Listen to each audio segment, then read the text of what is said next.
Welcome to the EVOS seminar series. Today we're going to talk about gender with the help of Contrapoints. My name is Natalie, which is probably what you should call me instead of Professor Contrapoints, which is awkward, and I'm also not a real professor. We can start with the rather humdrum observation that gender evolves. It changes.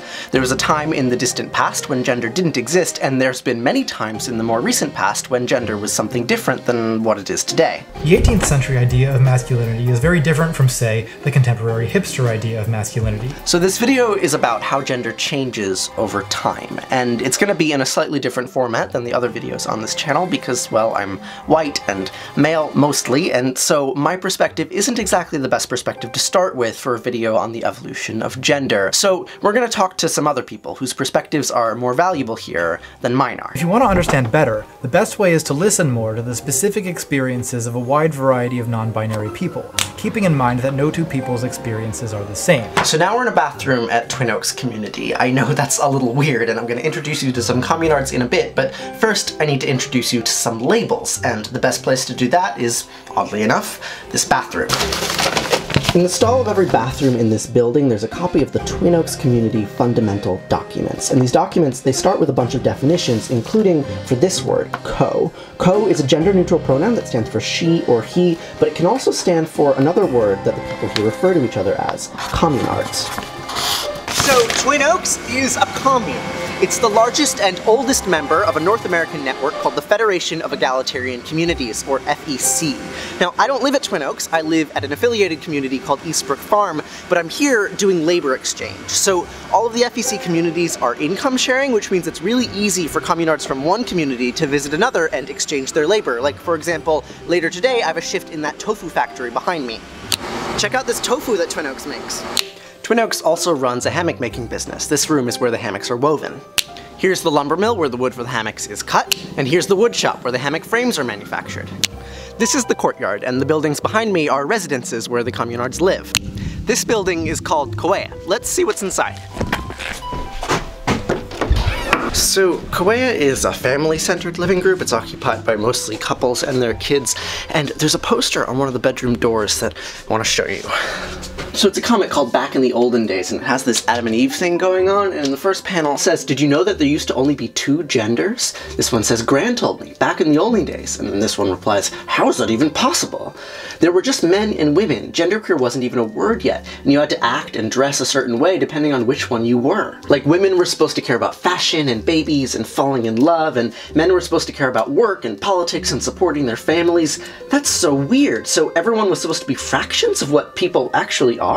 I guess so. I mean, how could you even choose? I don't think you got to choose. I think it depended on your genitals." And then this face is the punchline. Ha ha ha, no, I think Gran was pulling your leg.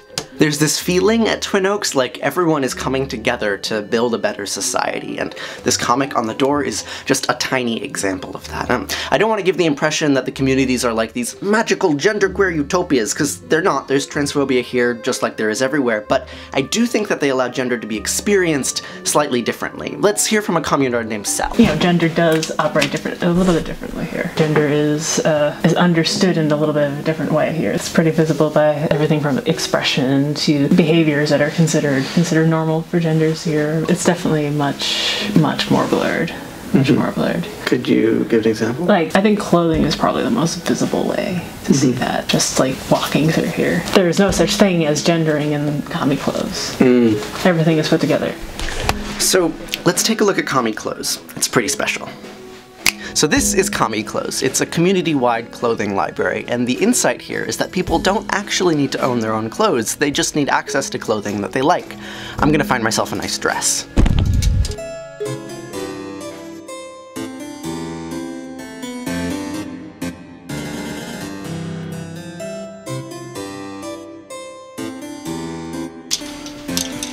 I think this'll do. So Twin Oaks members can come up here and they can take anything they want, and when they're done with it, they can just drop it in the laundry room where it'll get cleaned and put back.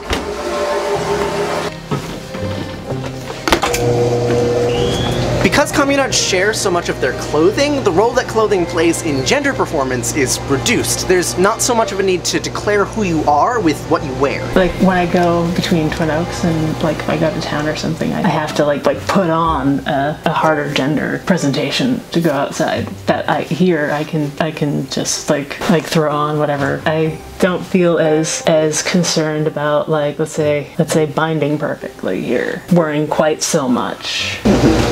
Sel isn't the only communard to say something like this. Let's hear from Stefan. I think about gender a lot less living here. Like, I don't as much feel like I need to put on a performance for people because most people know something about everybody who lives here, and so I'm not necessarily afraid to be like misgendered because of what I'm like put on in my like lazy, I'm just walking down to the courtyard real quick or whatever. In order for me to feel good about myself, I don't need to be performative. Like when I choose to be performative, like it's because I feel like it. Right. Like I just feel fancy today. In the mainstream it was like I'm making conscious decisions or like unconscious decisions based on how I want people to treat me. And I don't really have to worry about that, like, oh well, people will treat me different if I do gender in a certain way or not because they know me as a person.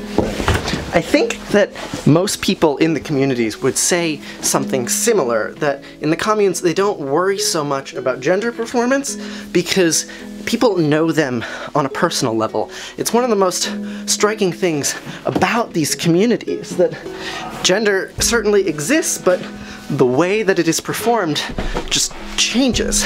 Let's hear from one more communard, someone named Taiga, who lives in a community down the road named Acorn. It doesn't seem like you really try that much to perform gender at all. No, well, I ain't got time for that shit. For real though, like I got a life to live. Like sometimes I get dressed up in ways I actually like, but like, you know, I live on a farm. I'm wearing work clothes because I'm gonna work in these. Like I moved like half a ton of seed around today, you know, like I think people do have a tendency to get like very focused on performance and like seeing validity of gender is sort of like proven through expression.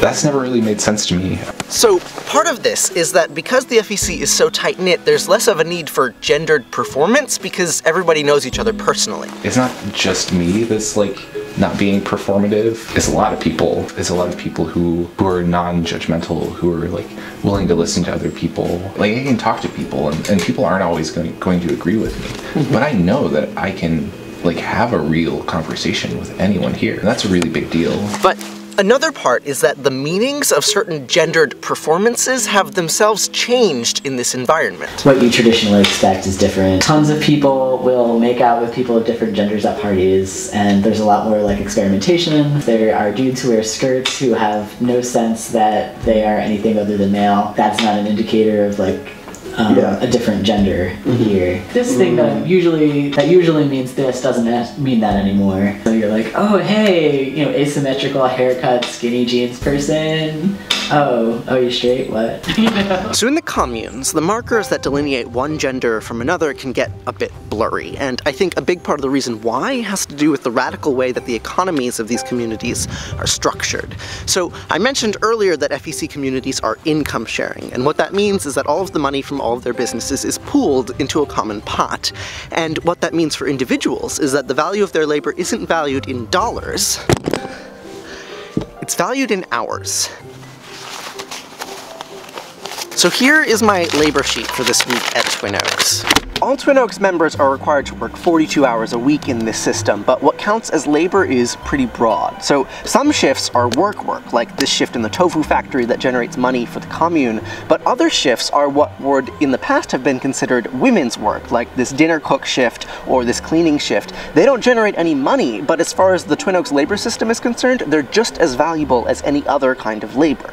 The result is a society with no bosses and no rent, and much less pressure to spend your time in ways that make money. And removing all this pressure from people can be quite transformative. Let's hear from some more communards. Since I don't have to spend so much time worrying and thinking about taxes and my boss and my car and my apartment and my landlord and all those other external uses of my mental energy, then throughout the day I have the mental headspace to reflect on myself, I guess. I think in the external world there wasn't time to figure out myself so much, and at Twin Oaks there is. When you don't have so many practical, personal problems pressing at you, you have more space to come to understand your own individuality. So the communes aren't explicitly genderqueer spaces. Most people here still identify as cis, and not everyone is familiar with modern trans-friendly language. But even if their support isn't always explicit, what the communes provide their members with is space and time. When I was 5, I was headed to public school, and my mom said that I couldn't wear dresses. I asked why, she doesn't really answer. It's not because my mom's transphobic, it's just because she was scared. There was never a clean slate place for me to start. There was never a time for me to investigate who I was or how I wanted to interact with the world, free of the constraints and violence and punishment from the outside world. I'm happy to be in a space where I can explore anything I want. The community still has my back, whatever I do. I could just wear jeans and t-shirts and grow a beard and decide I don't feel queer anymore, and the community would still be, hey, you're welcome here and we love you, and I could, months or years down the line, transition and the community would still say, you're welcome here and we love you. By giving their members space, the communities foster an environment where gender doesn't have to be so stereotyped. You don't need to choose a label here in order to be recognized as who you are. One of the things that was most damaging to me as a young person was this narrative that, like, you're confused, you don't know who you are yet, this is a phase, you'll grow out of it. And you're gonna pick something at one point. Right, but like, there's this response to this like, no, I'm not confused, I know what I am this. That's a position that I regret being forced into. I don't stand by that. I don't know who I am. Like, my position is confusion, and I think that's a powerful one. I think one of the big points that I'm trying to make here is that gender is structured by environment, and the environment of the FEC doesn't really foster conditions where people feel the need to tell stories about themselves that are strongly binary. I also would love to live in a society where we didn't have to think about gender ever, and we were just people. And you could have a gender. Everybody could have a gender, gender doesn't have to be, done away with, but that it doesn't dictate, what we do or how we dress or whatever. That's just, your personality. Me, personally, I'm a gender abolitionist. This shit's a bunch of garbage. I want to see it be completely gone. When you look at the sheer amount of effort put into enforcing gender, it's an active project. In order to make gender and race still a thing, these are things that require energy, active, dedicated work, power put in, violence on the ground. In a certain way, the project of abolishing gender, you just need to stop people from defending it. It crumbles the same way that you could build a wall, and unless you maintain it, eventually it's just gonna fall down. You don't actually need to destroy the wall. You could, that's faster, but if you stop people from maintaining it, it will crumble on its own. So this channel is about biology, right? So let's go back to the studio and I'll throw in some evolutionary theory. So there's this term called relaxation of selection. Here. Relaxation of selection, and biologists use this term to describe times when natural selection gets masked and no longer plays an active role in honing some sort of adaptive trait. So let's imagine a graph for something simple, like bird beak size. The x-axis can represent the size of the beak, and the y-axis can represent the percentage of the population at that size. If there's only one type of seed available, this will produce what's called selective pressure that will keep beak size limited to a very narrow range. Then, if a bunch of seeds of different sizes suddenly become available, this will have the effect of relaxing that selective pressure, and beak size will evolve more variation. I don't think it's too much of a stretch to think about how the communes affect gender in terms of relaxation of selection. Outside the communes, there's a lot of normative pressure to perform gender in certain stereotyped binary ways. If you don't, you could lose your job, or your housing, or even your family, but in community, none of those things will change if your gender performance does. So selective pressure is relaxed, and gender expression diversifies. In a certain way, the project of abolishing gender, you just need to stop people from defending it. It crumbles the same way that you could build a wall, and unless you maintain it, eventually it's just gonna fall down. Relaxed selection also plays a critical role in a macroevolutionary pattern called the major transitions in evolution. There are a handful of these transformational points on the tree of life, where organisms combine to form a higher order organism. For example, when bees started living together and formed hives, or when single-celled organisms combined into multicellular bodies. What happens in a major transition is that the locus of organism changes. The unit of selection stops being the bee and becomes the bee hive. And relaxed selection is one of the most important markers for a major transition. When organisms start living together more intimately, some parts of their physiology, particularly parts that have to do with reproductive function, get redundantly copied by others in the group. And as these functions become more widely duplicated, the selective pressure that was keeping those traits stereotyped in each individual is relaxed. Traits are allowed to wander and develop new variations and synergies. And these new synergies have the effect of making the group as a whole even more tightly integrated than it was before, eventually evolving into a whole new level of organism. So when I look at the communes from an evolutionary perspective, the way that gender is expressed here looks to me like relaxed selection and perhaps the beginnings of a major transition. If the unit of selection becomes the community instead of the individual, then the role that gender plays in a human life can be completely rewritten. Gender can diversify and take on new functions, as the reproductive functions it originally had become redundant. Seriously? Are you still going on about this major transitions thing? Who are you? Half the videos on this channel are about major transitions. Do you have to tie it into, like, literally everything? Well, it's a really important idea, but it has almost nothing to do with the way that trans people actually experience their lives. Don't you remember what Autumn said? I think there is this problem, the problem of looking at gender as a big thing, like a societal thing or an evolutionary thing. My experience of gender is entirely personal and internal. I don't look at my gender through the lens of politics. I don't look at my gender through the lens of societal or biological evolution. All of these things feel like completely irrelevant to my experience of gender. My experience of gender has always been internal, tangible. And Natalie said the same thing. This is supposed to be a video about a lecture that she gave for the EVO seminar series. Remember that? I mean, I think that this kind of like functionalist thinking about this in the terms of like, why is it suddenly adaptive for people to be trans?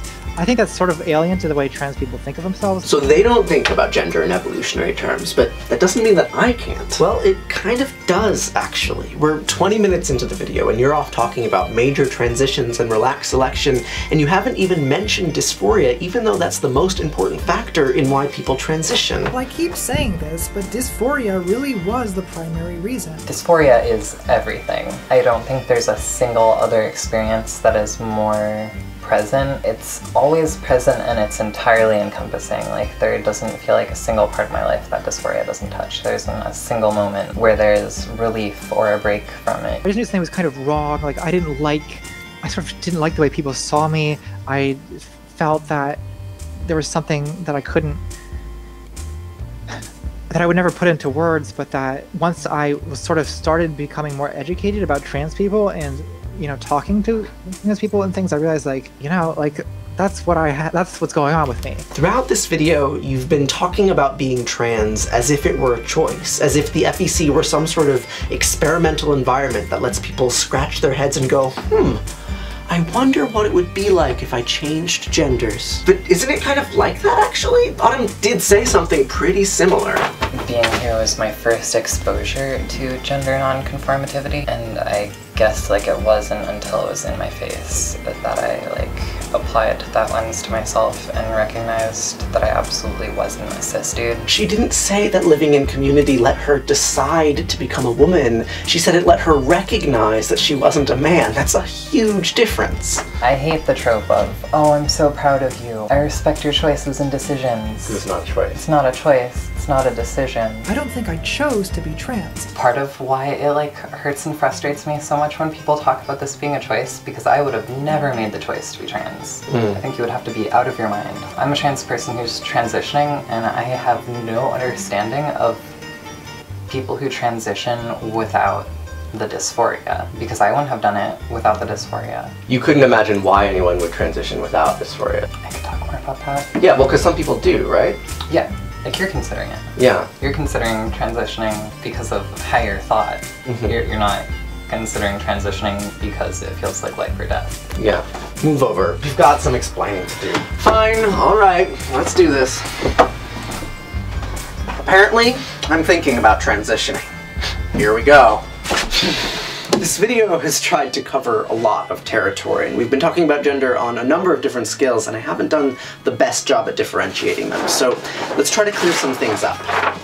I started the video on the social level, right here, talking about how gender is affected by the unique social circumstances of the FEC. We listened to some communards, and then I used what they said to try to make a point on the species level, right here, about the role that genderqueering practices might play in the evolution of the human species as a whole. But when I showed a draft to Autumn, she took issue with the evolutionary statements that I was trying to make about gender in general, and so the rest of this video really needs to take a personal tone. And it frustrates me when people conflate my identity with making a statement. I'm not making a statement. I didn't come out as trans to make a statement. I'm not doing this for the world. When I was interviewing all the communards for this video, I consistently tried to interpret what they said in terms of the scientific evolutionary themes that captivated me about major transitions and what it means to be an organism, without fully acknowledging the personal bias that went into that scientific interpretation. This is what we postmodernists mean when we complain that science often privileges a white, cishet male perspective.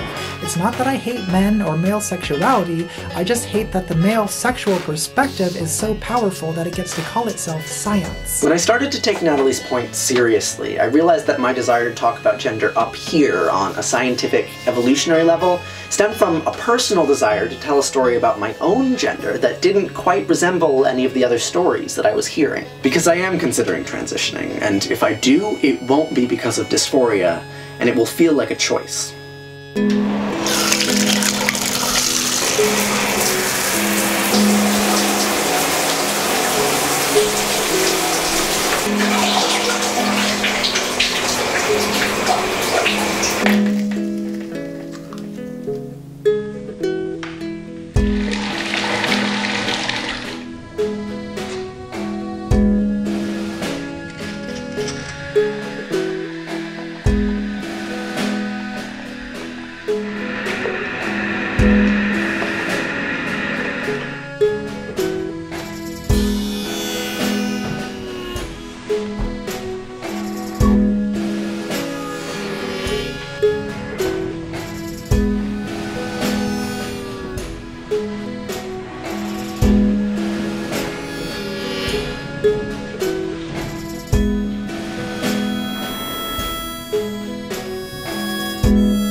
I overlooked dysphoria in the first half of the video because it's not something that I had any real physical experience with, at least not until quite recently. I've never felt alienated by my body, and I've never felt the need to perform gender in a certain way in order to be perceived how I want it to be. Well, until right now. Look at me wearing a dress and talking into a camera. If this isn't gender performance, then I don't know what is. When people describe dysphoria to me, it always seemed to be defined by a sense of urgency and deep pain of a kind that I'm not sure I've ever experienced. But the more that I listened to different dysphoric narratives, the more that I realized that it did seem to apply to me, but with a twist. If I have experienced dysphoria, it's never been in reference to my body explicitly, but more like myself in an abstract sense. It's difficult for me to describe it without using religious imagery because for me,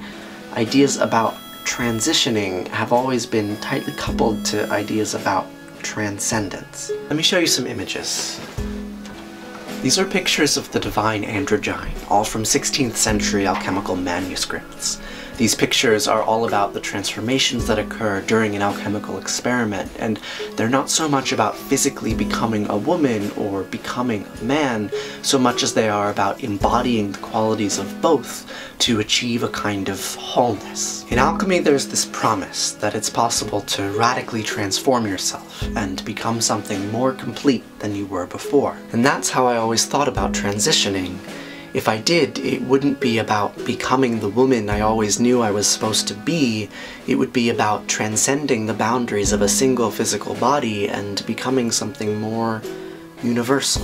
And that's also why I've been so grabbed by the evolutionary idea of major transitions. A beehive isn't male and it isn't female, it has qualities of both, and they function together to make a whole. And if you think of a community as a similar kind of superorganism, then the people who make it up don't have to be exclusively male or exclusively female, because the actual reality is that we're all a part of this bigger, higher order kind of self that transcends gender. But I think the most important thing to point out here is that all of this stuff that's motivating me, alchemical imagery and evolutionary biology, it's all ideas, and kind of half-baked ideas at that, if I'm being honest. These ideas do feel, to me, like good reasons to transition, but they're all in my head. They're reasons. They don't give me the felt experience in my body that something is wrong in a life or death sort of way, the way that people tend to talk about it when they talk about gender dysphoria. So, if I don't experience dysphoria, do I have any right to call myself trans or even queer? Like, why am I making this video? Oh, look at person born with a penis who's wearing a dress saying that this is a choice because of A, B, and C. Now I understand trans people. It's like, no! There are many trans narratives. I would really like a way to differentiate between, to bring awareness to, and to like have people not just approach it through the lens of this person is doing this thing because that's what they want to do. Would you say that a diabetic gives themselves insulin shots because it's like, it's what they want to do? It's like, no, there's nothing fun about having a like debilitating problem that you need to solve. So if I were to transition, it would be a decision because it was something that I wanted to do based on my thoughts on, well, transcendence.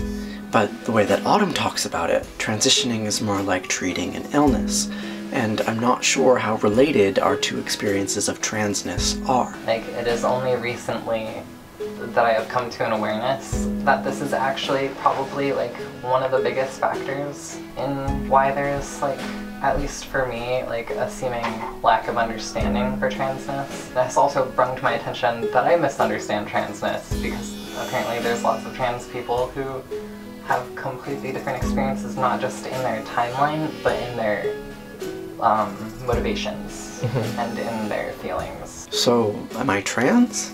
I don't really know, and I'm not sure how much the question matters. Mostly, I just feel lucky that I don't have to know, and that I live in a community that allows me to be ambiguous. Maybe like I'm a like genderless space alien, like I just got like dropped off here. Just like wondering where my next taco's coming from. I don't know who I am. Like, my position is confusion, and I think that's a powerful one. What it means to be human is evolving quickly. It's possible to live an identity today that wasn't even imaginable a few decades ago, and the identities we'll be able to live in the future are only going to get weirder. Like, things are going to evolve to a point where I'm going to find myself at the place where the lesbian feminists are finding themselves, or like there's this thing happen that I don't understand, and all these things that I used to protect myself are now oppressive. I have to deal with that. It's going to evolve. They're going to be new identities. I think that's important to just let that happen. I'm lucky enough to not have to deal with dysphoria, so when I think about transitioning, I can be motivated by ideas about the future of humanity. It's confusing, and I feel like a queer imposter a lot of the time, or like some shitty pseudoscientist, but it's also really exciting.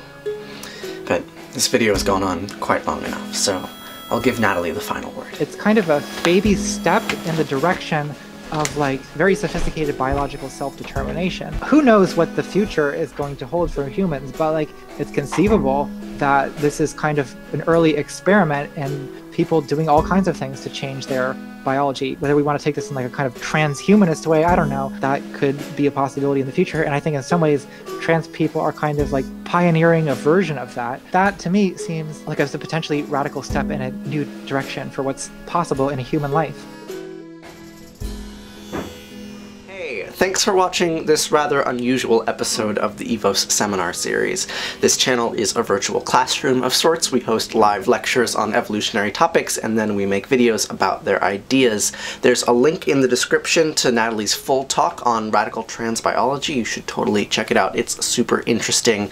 And I've also put some links to some other videos about the Federation of Egalitarian Communities if you want to learn more about the communities movement. I really appreciate that you are here to the end, and I will see you next time. I feel like hemoglobin was tragically underrepresented in this film. You want me to put in your shout out to hemoglobin? Somewhere. Yeah. It doesn't have to make sense. Our hemoglobin.